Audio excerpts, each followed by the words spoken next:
Assalamualaikum warahmatullahi wabarakatuh. Nama saya Diana Fairatul Siti Ruqoyah, NIM E2019-3126. Saya dari Prodi Akuntansi Syariah 3, Fakultas Ekonomi dan Bisnis Islam. Saya di sini akan menanggapi video dari Bapak Dr. Abdul Wadud Nafis LCMI yang berjudul Perhitungan Pendapatan Nasional. Yang pertama yaitu ada sejarah pendapatan nasional. Konsep pendapatan nasional pertama kali dicetuskan oleh Sir William Petty dari Inggris yang berusaha menaksir pendapatan nasional bahwa pendapatan nasional merupakan penjumlahan biaya hidup konsumsi selama setahun. Namun, pendapat tersebut tidak disepakati oleh para ahli ekonomi modern, sebab menurut pandangan ilmu ekonomi modern, konsumsi bukanlah satu-satunya unsur dalam perhitungan pendapatan nasional. Menurut mereka, alat utama sebagai pengukur kegiatan perekonomian adalah Produk Nasional Bruto, Gross National Product, atau GNP, yaitu seluruh jumlah barang dan jasa yang dihasilkan tiap tahun oleh negara yang bersangkutan diukur menurut harga pasar pada suatu negara. Pengertian pendapatan nasional. Pendapatan nasional adalah jumlah pendapatan yang diterima oleh seluruh rumah tangga keluarga atau RTK di suatu negara dari penyerahan faktor-faktor produksi dalam satu periode, biasanya selama 1 tahun.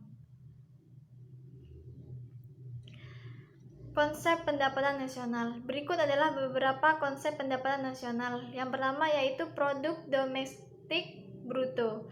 GDP, Produk Domestik Bruto, merupakan jumlah produk berupa barang dan jasa yang dihasilkan oleh unit-unit produksi dalam batas wilayah suatu negara domestik selama 1 tahun.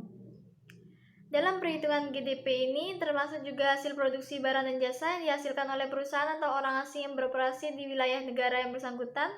Barang-barang yang dihasilkan termasuk barang modal yang belum diperhitungkan penyusunannya.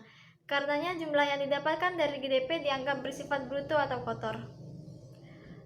Yang kedua yaitu ada Produk Nasional Bruto GNP atau PNB, meliputi nilai produk berupa barang dan jasa yang dihasilkan oleh penduduk suatu negara nasional selama 1 tahun, termasuk hasil produksi barang dan jasa yang dihasilkan oleh warga negara yang berada di luar negeri tetapi tidak termasuk hasil produksi perusahaan asing yang beroperasi di wilayah negara tersebut. Yang ketiga yaitu ada Produk Nasional Neto atau NNP. Produk Nasional Neto adalah GNP dikurangi depresiasi atau penyusunan barang modal, sering pula disebut replacement. Replacement penggantian barang modal atau penyusutan bagi peralatan produksi yang dipakai dalam proses produksi, umumnya bersifat taksiran sehingga mungkin saja kurang tepat dan dapat menimbulkan kesalahan meskipun relatif kecil. Yang keempat yaitu pendapatan nasional neto atau NNI adalah pendapatan yang dihitung menurut jumlah balas jasa yang diterima oleh masyarakat sebagai pemilik faktor produksi. Besarnya NNI dapat diperoleh dari NNP dikurang pajak tidak langsung. Yang dimaksud pajak tidak langsung adalah pajak yang bebannya dapat dialihkan kepada pihak lain seperti pajak penjualan, pajak hadiah, dan lain-lain. Yang kelima yaitu pendapatan perseorangan PI. Yang ini adalah jumlah pendapatan yang diterima oleh setiap orang dalam masyarakat termasuk pendapatan yang diperoleh tanpa melakukan kegiatan apapun.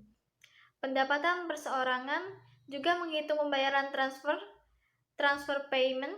Transfer payment adalah penerimaan-penerimaan yang bukan merupakan balas jasa produksi tahun ini, melainkan diambil dari sebagian pendapatan nasional tahun lalu. Contoh pembayaran dana pensiunan, tunjangan sosial bagi para pengangguran, bekas pejuang, bunga utang pemerintah, dan sebagainya. Selanjutnya, yakni manfaat perhitungan pendapatan nasional.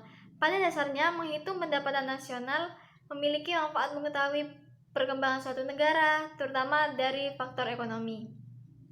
Ternyata selain itu pun perhitungan ini memiliki manfaat-manfaat lain pula. Berikut adalah beberapa manfaat dari perhitungan pendapatan nasional. Yang pertama yakni mengetahui tingkat kemakmuran suatu negara. Yang kedua untuk mengevaluasi kinerja perekonomian dalam skala tertentu. Yang ketiga untuk mengukur perubahan perekonomian dari waktu ke waktu. Yang keempat membandingkan kinerja ekonomi antar sektor. Yang kelima, sebagai indikator kualitas hidup suatu negara. Yang keenam, untuk sebagai indikator perbandingan kinerja ekonomi antar negara. Yang ketujuh, untuk selaku indikator perbandingan kualitas standar hidup satu negara dengan negara lain. Yang delapan, sebagai ukuran dan perbandingan pertumbuhan ekonomi dari waktu ke waktu. Yang kesembilan, untuk sebagai ukuran dan perbandingan pertumbuhan ekonomi dan kekayaan antar negara. Mungkin cukup sekian. Wassalamualaikum warahmatullahi wabarakatuh.